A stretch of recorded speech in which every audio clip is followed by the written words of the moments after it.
Adela Sikoai dengan NIM 69. Aku Meka Zulfiani, NIM 71. Halo, aku Danila Firnanda, NIM 76. Halo, aku Anissa Palangtarohma, NIM 66. Halo, aku Kesha Pradipta, NIM 100. Halo, aku Fauzan Rizky Ramadan, NIM 68. Aku Muhammad Fauzan, NIM 083. Cuaks!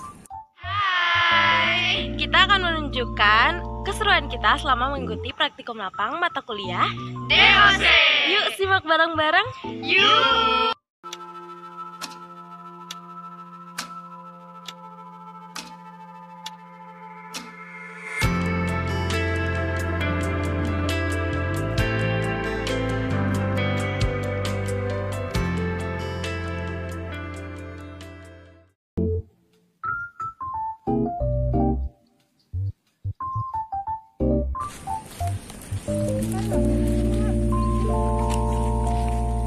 Kita mau ke pos 3, soalnya kita kelompok terakhir.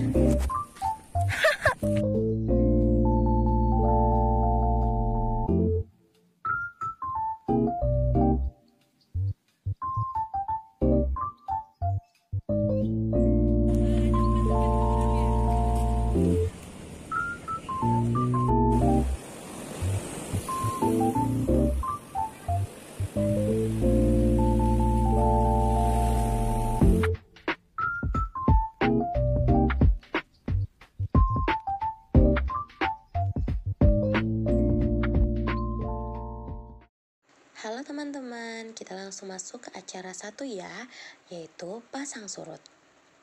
Apa itu pasang surut? Pasang surut adalah fenomena pergerakan naik turunnya permukaan air laut secara berkala yang diakibatkan oleh gaya tarik-menarik dari benda astronomi, terutama oleh matahari, bumi, dan bulan. Pasang surut juga merupakan salah satu bentuk gelombang di laut. Gelombang ini dibangkitkan oleh matahari dan bulan, serta memiliki periode 12-24 jam.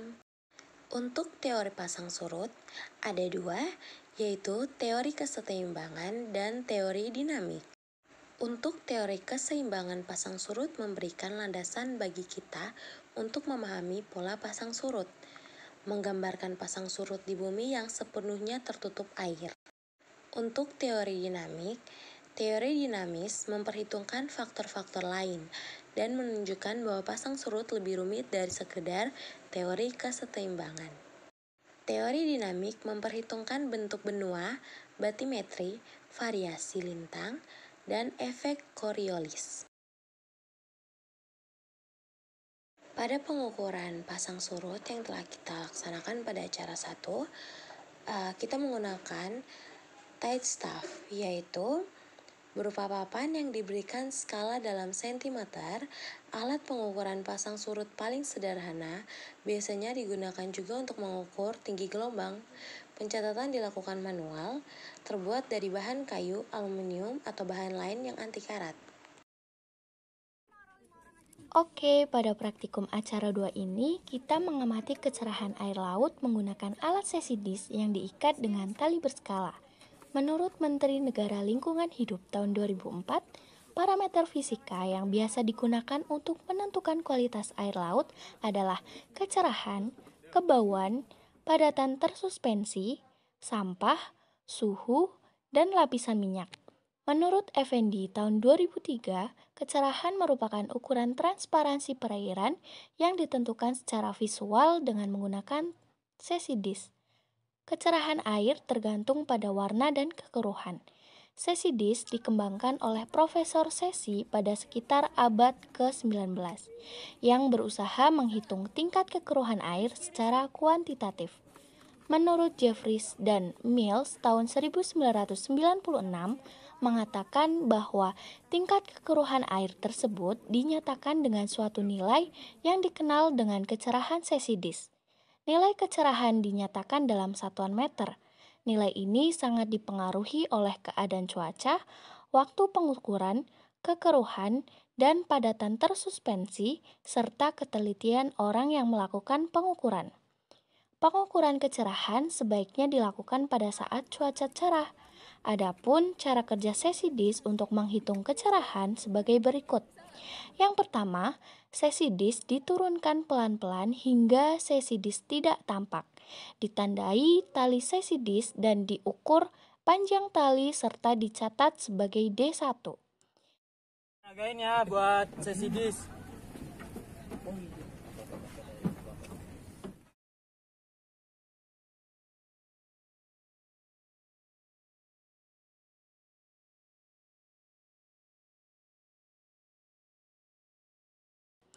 Yang kedua, ditarik pelan-pelan hingga sesi disk pertama kali tampak. Ditandai tali sesi disk dengan karet gelang dan diukur panjang tali serta dicatat sebagai D2. Yang ketiga, rata-rata hasil pengukuran tersebut merupakan nilai kecerahan perairan dan dihitung dengan rumus D sama dengan D1 ditambah D2 dibagi 2. Nah, hasil kecerahan yang kami dapatkan adalah 100%. Perlu diketahui, kalau kita geser tempat sedikit aja udah berbeda loh kecerahannya.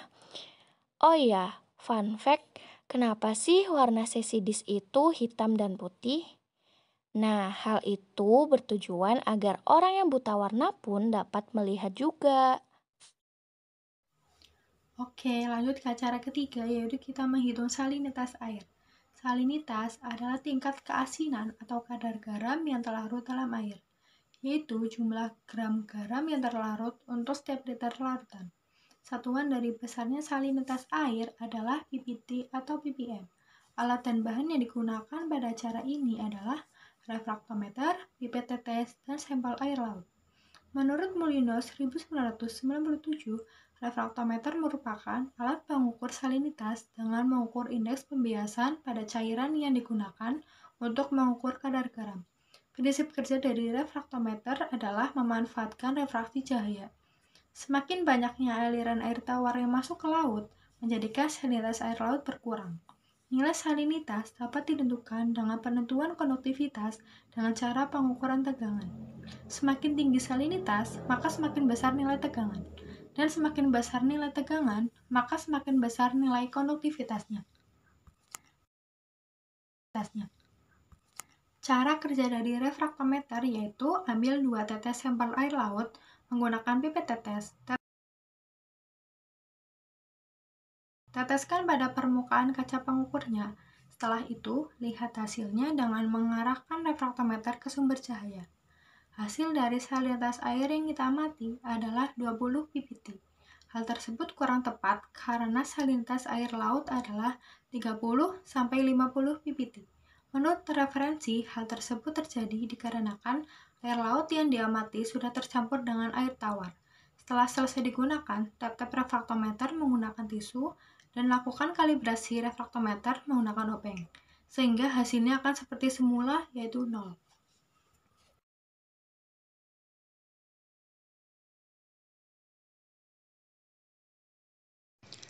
Selanjutnya, praktikum acara 4, yaitu kualitas air. Alat dan bahan yang digunakan pada praktikum ini adalah Water Quality Checker atau WQC, sampel air, dan alat tulis. Water Quality Checker merupakan salah satu alat yang digunakan untuk mengukur parameter, di mana alat tersebut dapat mengukur suhu air, pH, potensial oksidasi reduksi, turbinitas atau kekeruhan, disolved oksigen atau DO, total dissolved, dan salinitas. Pada WQC terdapat bagian yang disebut probe. Probe adalah sensornya. Satu probe bisa digunakan untuk 3 parameter, seperti konduktivitas, TDS, dan salinitas. Tetapi untuk probe DO hanya digunakan untuk DO saja. Cara kerjanya, pertama, nyalakan terlebih dahulu tombolnya. Kemudian, klik function untuk mencari parameter yang akan digunakan. Pada percobaan pertama, yaitu mengukur parameter konduktivitas, TDS, dan salinitas. Salinitas normal air laut yaitu 30 ppt. Kemudian, setelah menentukan parameter, celupkan sensornya sampai terendam, dan pastikan jangan sampai ada gelembung. Setelah itu, perhatikan angkanya. Apabila sudah stabil, catatlah angka tersebut. Setelah selesai digunakan, matikan tombolnya dengan menekan agak lama sampai alat berbunyi. Lalu dicuci dengan Aquades, kemudian dikeringkan menggunakan tisu.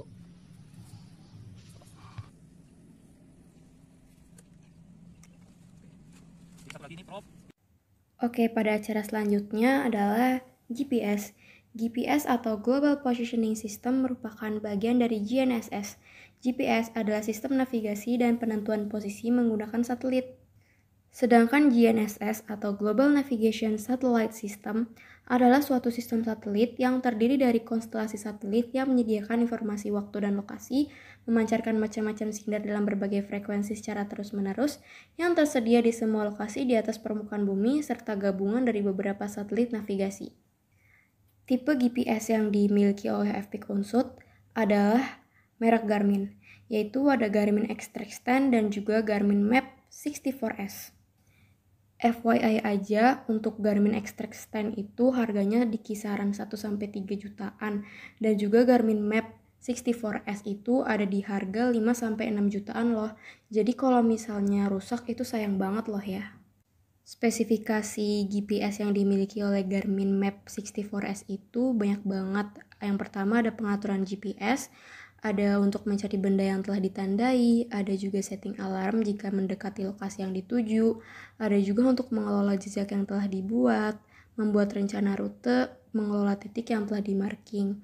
Lalu juga bisa menampilkan gambar, kalkulator, kalender, terus untuk mengetahui kapan matahari dan bulan terbit dan terbenam, untuk mengetahui kapan waktu baik dan terbaik untuk berburu dan mancing, dan juga untuk berbagi data hasil record GPS serta yang lainnya. Selanjutnya, praktikum acara 6, yaitu kita menghitung pH air menggunakan pH meter. pH adalah derajat keasaman yang digunakan untuk tingkat keasaman atau kebasaan yang dimiliki oleh suatu larutan. Cara kerja pada praktikum ini, cukup menyalakan pH meter, lalu dicelupkan dalam sampel air, dan kita amati angka yang tertera pada pH meter hingga angkanya stabil. Jika sudah stabil, kita kalibrasi menggunakan Aquades. Jika tidak ada Aquades, bisa menggunakan air mineral. Setelah digunakan, alat dimatikan dan dikeringkan menggunakan tisu. Untuk yang belum tahu apa itu kalibrasi, kalibrasi adalah proses pengecekan dan pengaturan akurasi dari alat ukur dengan cara membandingkannya dengan standar atau tolak ukur.